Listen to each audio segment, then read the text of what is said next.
Chinese and U.S. officials agreed to face-to-face talks in January in an effort to resolve the trade dispute. Hello, I'm Anand Naidu, and this is the Heat.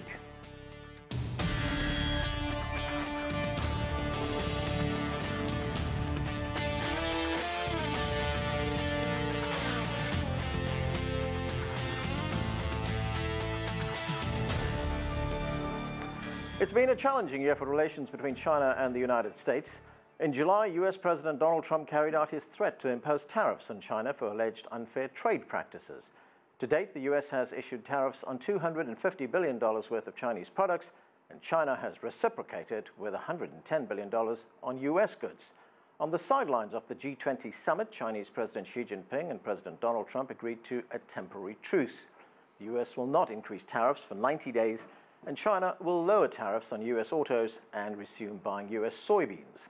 This week, the two sides spoke by telephone and are planning formal talks for January to discuss the U.S.-China trade war and the impact on both countries. Let's bring in our panel. Joining us now from Portland, Oregon, is Liang.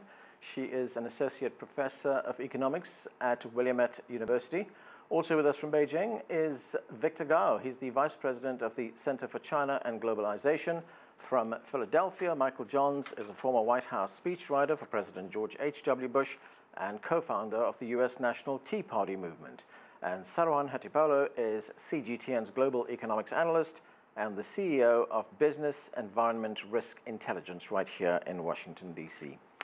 Thanks to all of you for joining us. Victor, let me start with you. As we get into this new year, what do you think are the prospects for a comprehensive trade deal between the United States and China? The situation is very difficult. However, by nature, I'm an optimist. So I sincerely hope the U.S. government and the Chinese government will muster all the wisdom, vision, and courage together and strike a deal which is good for China, but also equally good for the United States. We really need to put this trade war behind us. It's bad for China. It's bad for the United States. It's bad for U.S. farmers and consumers, for example. And we cannot afford to be burdened down by the continuation of the trade war, neither China nor the United States. We have better things to do, and I think reciprocity is important, equal access is important, American companies' access to the Chinese market is important, so hopefully we will have enough wisdom, courage, and vision to strike a deal. Liang, as the two sides get together to talk about a resolution to try and resolve this dispute, what are the major sticking points, do you think, that they would have to work on? So President Trump has a very extensive list with 142 items, as he put it, to negotiate. So if we group these items into, green, yellow, and red categories, I think the green ones would be, things to reduce trade imbalances, increase China's imports, reduce tariff rates, allow for more market access. I think these are the things that China planned to do in the first place as it commits to further reform and opening.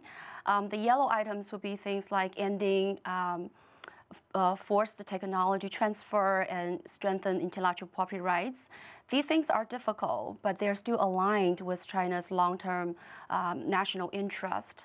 And then comes to the red items, things like scaling back the state's role in promoting technological development, so to back down from the Made in China 2025 initiative. I think this has very little room for China to cave in because it is critical for China to develop its indigenous technology in order to continue to grow, to escape the middle income trap. But I agree with your previous speaker. I think it is in the interest of both countries to try to strike a deal. China's growth clearly slowed down in the last quarter to 6.5%. But the United States did not come out of this unscratched. The business community has been mourning about the $8 billion of added business costs per month because of the tariff rate, because of the tariff hikes. So I do think that it is in the interest of both countries to strike a deal. Michael Johns, there we heard about some of the challenges that the negotiators will face as they try to negotiate some kind of deal here. What are the major concessions that the United States would be looking for from China? We had a $375 billion trade deficit last year, far and away the largest in the world. It's been growing every year, and it's been a product predominantly of a few unfair trade practices by China. One of them obviously has been trade tariffs, which have been 3 times or larger those that we impose on China imports. Intellectual property rights are hugely important and have cost billions of dollars.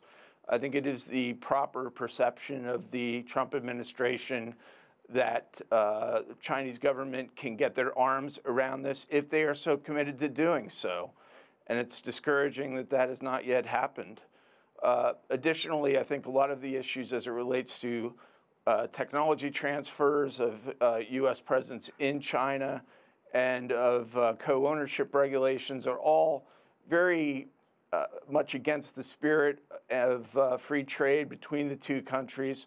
And there's going to have to be substantial improvement in those areas. I do think the 90-day truce is encouraging, but these are fundamental issues now that we've been talking about for going on 2 years. And I'm not sure that we're really seeing the commitment in tangible progress by China that this administration properly wants to see. Saruhan, how difficult will this be? Because we have heard some very hostile language come out of the Trump administration. You remember that speech that Mike Pence, the vice president, made at the Hudson Institute. So will politics perhaps get in the way of a good deal? It will. And I don't share, I'm an optimistic person too, but I don't share Victor's optimism on this. 90 days, first of all, is a very short time period. There are concrete differences between the two countries. And after G20, we talked about this, right? They weren't even on the right page, on the same page after that meeting finished. I even doubted whether they actually had dinner together. That was so different. That was coming from the White House and the Chinese side. But look, there are some changes that are taking place. Since then, there are some positive moves. If you look at the economic blueprint that came out in China today, we are, maybe for the first time in a long time, are not hearing about Made in China 2025. The previous guest talked about intellectual property issues. There is a revised patent law right now in Chinese legislature, and it's probably going to be passing very early 2019. Judiciary in China has already been applying penalties on companies that have violated intellectual property.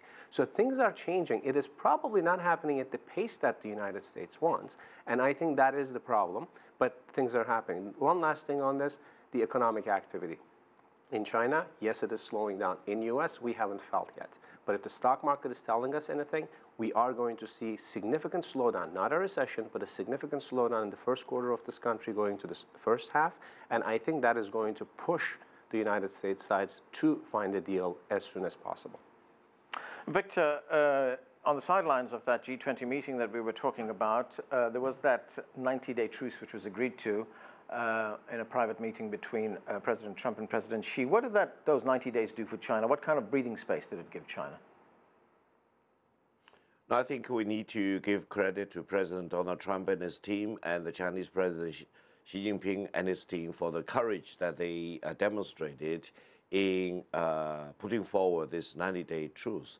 I think this 90-day period allows both China and the United States to cool their minds, to avoid sensationalization of the issue, and really enable the two teams to come back to re-engage with each other, hopefully in an equal manner. Now, from the Chinese perspective, let me be very honest. We are very confused as to what exactly the United States is up to. What exactly the United States is want. Does the United States want to have better balance, more balance in China-US trade, which is a noble deal, and China will fully support this goal, and we can work together. Does the United States want to have reciprocity in China-US trade, for example? Yes, that's another noble deal, even though the imbalance in the trade between the two countries is so huge. So how can we really achieve reciprocity while also maintain the robust growth of the China-US trade, for example? Does the United States want to have more investment from China to support infrastructure rollout in the United States, in supporting building up more manufacturing capacities in the United States? China will be happy to join the United States. But if the United States is talking about regime change, for example, or giving up the so-called political system in China, that's completely indulging in fantasy. So I hope the US government in the 90-day period can be more realistic and come up with a more realistic and achievable goal so that the two countries can really engage in a more meaningful way. If you really want to indulge in your fantasies, everyone can indulge in your fantasy, but how much is the probability of realizing that? So I think China will be very happy to support the goal of more balance in trade, reciprocity, lower tariff, or even zero tariff between China and the United States, for example, to the extent possible, so that both China and the United States will benefit. I hope the U.S. farmers can sleep soundly at night, that they are actually having unrestricted access to the largest farming market in China. I hope our farmers will be happy about that. But Victor, I don't think this is about regime change. I don't think this administration is planning nor even thinking about it. If they're thinking about it, they're pretty good at hiding it. This is not also about trade deficit numbers. If it was about trade deficit, we wouldn't be here. This would have been resolved. This is about industrial policy. This is about China's move from low manufacturing base to high manufacturing base. This is about China 2025. We're seeing that in the statements that we're listening from different parts of the administration in the United States. So the idea is this domestic core content requirements for this industrial policy in China is supposed to go 40% in 2020 and then 70% 5 years later. And that is something that is truly concerning for this administration because they want to be in there. They want U.S. companies to be in there and participate in these activities. Liang, on the key question of the trade imbalance, what can China do right now to reduce that deficit, which is currently running at about $375 billion? Right. I think for one, China can increase imports. And I think, this is an economic trend. As China is growing, it's producing a 400 million plus middle class, which yearns for U.S. products ranging from Tesla to iPhone to high-end baby joggers. So I think just with economic growth, China will increase imports from China, not to mention, the agriculture products like soybean, to feed the livestock. And then secondly, I think China is able to lower tariff rates to allow, for more competitive U.S. exports to China. China has already committed, for example, to lower the automobile tariff rates from the 20% on trucks and 25% on passenger cars to now 15% back in July. But because of the trade war, they lifted the tariff to 40% as of now. But now they are going to reduce it again. So I think with the increase in imports because of domestic demand and also because the reduction in tariff rate, we will be able to see adjustment in the trade imbalances. That said, I think it's really a myth to be so obsessed about this trade deficit, the bilateral trade deficit. If you look at China's exports to the world last year, which is about 900 billion plus, about 43% of that is produced by foreign invested enterprises. And if you look at some of the high-tech products like the information and communication products, about 70% of the exports are produced by foreign invested companies, most of which are American companies. So I think it's a myth to really just focus so much on bilateral trade deficit. And also, the United States is running trade deficit with about 130 countries in the world. And ascribing that just to China's unfair trade practices is really highly dubious. Michael Johnson, we are also hearing of concerns from the American business community. The American television network NBC reported in September that the auto industry is feeling effects of these tit-for-tat tariffs. Sales, according to this report, could drop by 2 million vehicles, resulting in more than 700,000 job losses. We've already talked about the concerns expressed by Midwestern farmers, those farmers that grow soybeans. So there is pressure domestically for Trump, isn't there? I think the pressure is very much in support of President Trump's reforms. I mean, American industry has paid the price of these unfair trade practices for many decades now, essentially 4 decades of complete neglect from consecutive administrations to the issues. In the case of automobiles, I mean, China's had a 25% tariff on our exports to China. We've had a 2.5% tariff on their exports to us that I don't even believe we've collected in many cases. I think it's more back to the issue of reciprocity, of simply seeing an even playing field. If the playing field is even And the end result of that is still a $375 billion trade deficit. I don't think we'd be having this level of concern. So the number is really a number. It's the policies that are at the core of the concern and the basis for President Trump properly escalating this with the Chinese leadership. Saruhan, do you agree that President Trump has the broad support of the business community here? I don't. I don't agree with that because I am personally seeing how the business is affected. Look, the industrial groups are now feeling the impact of these tariffs. Look at the stock market performance. What happened to this wonderful economy, which, by the way, if you look at the macro numbers, we're doing well here. But what happened to the businesses? What happened to what caused this 45 billion fund outflow in 10 days in this country? What happened to the 14 billion bond outflows? Where did this money go? It's going into cash. Why is it going into cash? Because businesses are not feeling confident, investors are not feeling confident, and consumers are seeing this too. This is going to hit the consumer market soon. The bottom line here is the impact of these tariffs, the companies tried to cushion as much as they could, so they absorbed price rises, and that had an impact on their bottom line, and we're going to see that in the next corporate earnings time period. Now, if this continues, if this is not resolved, this is going to start going into the consumer. They're going to increase prices. Walmart CFO said that pretty openly. If this truce did not happen in January, the prices would be going up. Look, the United States, more than 80% of the toys that are purchased here is coming from China. So, no, I don't agree with the fact that the business community overall is feeling very comfortable about what's going on right now. Okay. Victor Gao, the president of China, President Xi Jinping, he was at the annual Central Economic Work Conference. That's a conference that essentially looks at the country's economic plans for the next year, for 2019.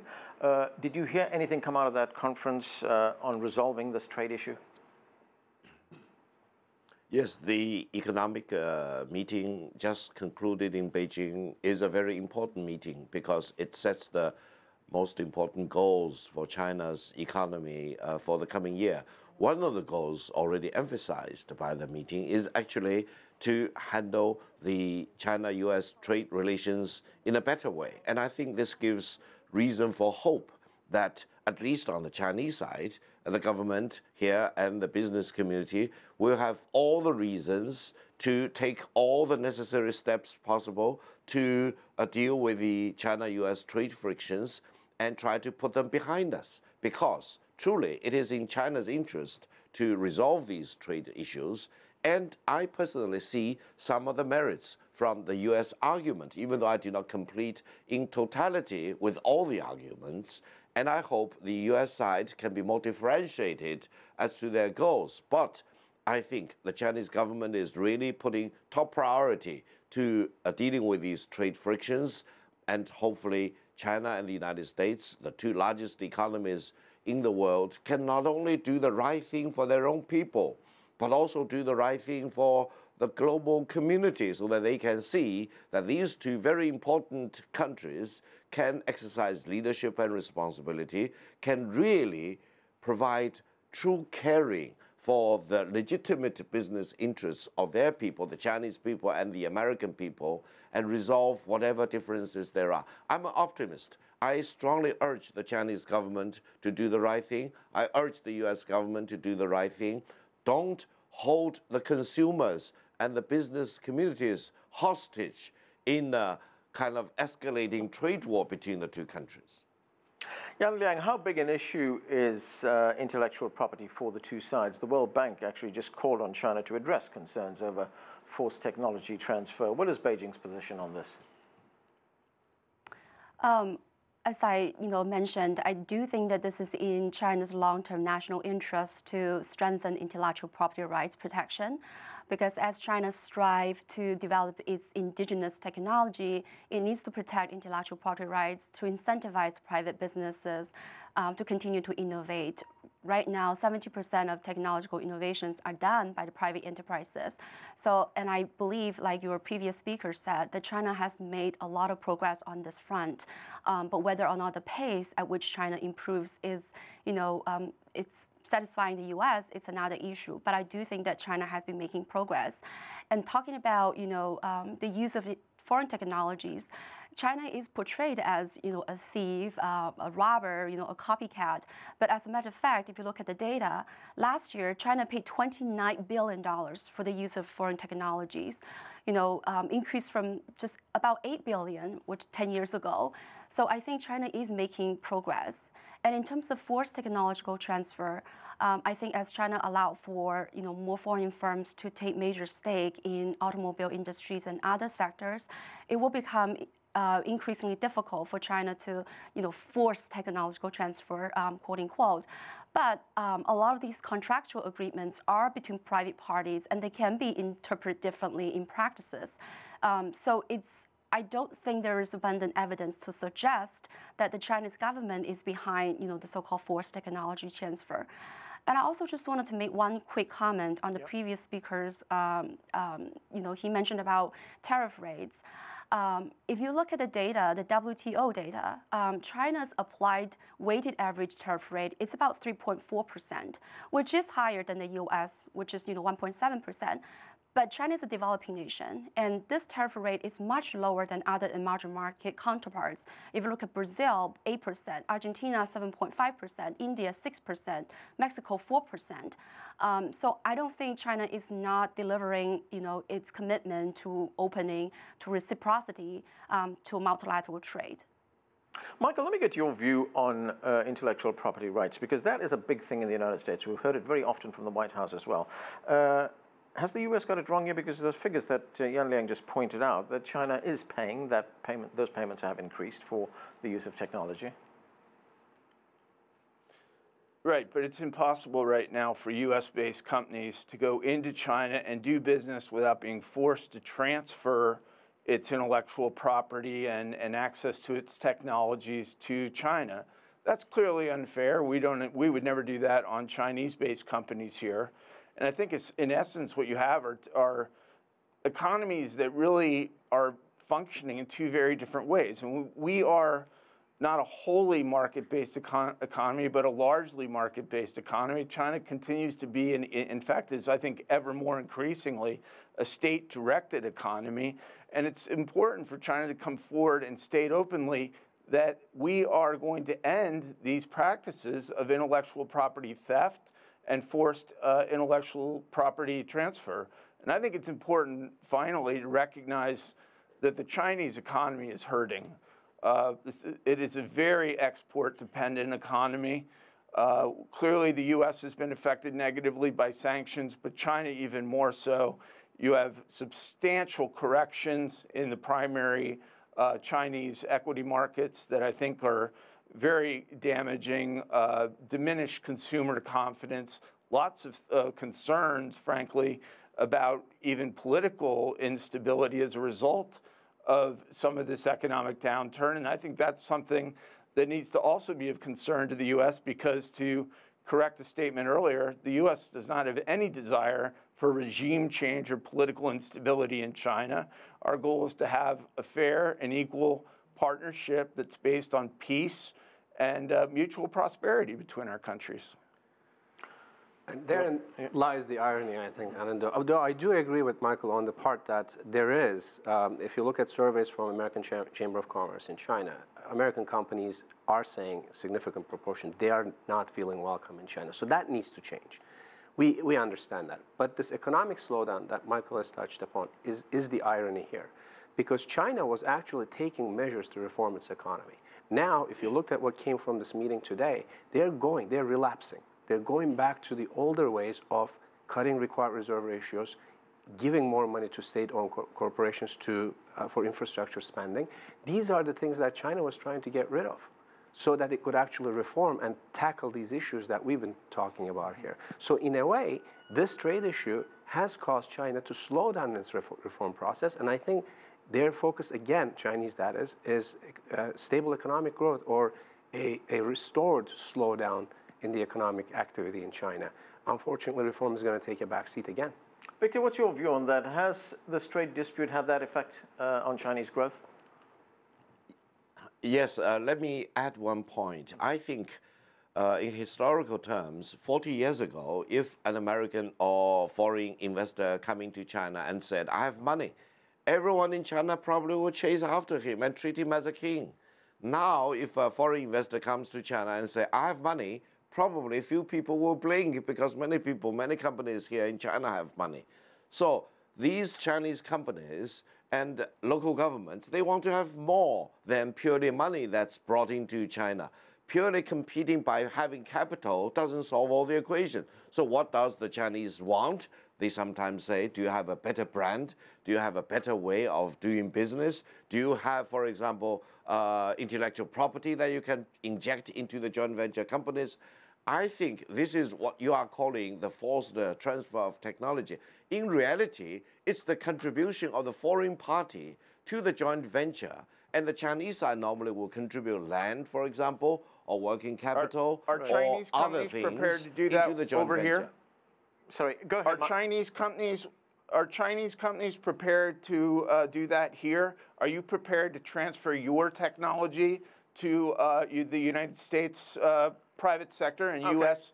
government when you do business? Let me make, yeah. Go ahead. Let me make one point. It's not the forced transfer of technology. Sorry, one moment. Victor, go ahead. No, it is the injection of different things, money or land or workplaces, for example, or your brand or your know-how or your technology. It's purely doing business. I think if you do not want to transfer any technology into the joint venture operations in China, hold on to your company, hold on to your technology and stay put wherever you are in the United States or Germany.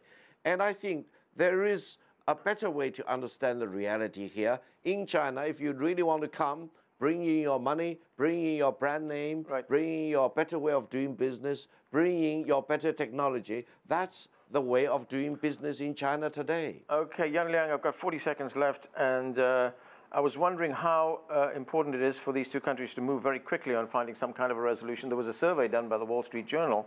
They surveyed economists, and they found that the view was that the U.S. China trade dispute is going to be the biggest threat in 2019. That's right. I think it's very important, as the previous speakers talked about, this is going to be a lose-lose situation if both countries are not going to strike any sort of deals. But I am optimistic because, President Trump, after all, is a pragmatic business person. He understands that he wants to strike a deal, but he does not want to completely cut off trade and investment. And responding to a previous speaker's point about, forced technology transfer, it's very ironic. The business community seems to be really happy to doing business in China, and all they want is bigger market access. If there's so much forced technology, happening, then why are they, so eager to invest in China? The American companies invested $29 billion in China, and China welcomes about $1.7 trillion of foreign investment stock. Over the years, Intel just opened a fab, which is worth $5 billion in China.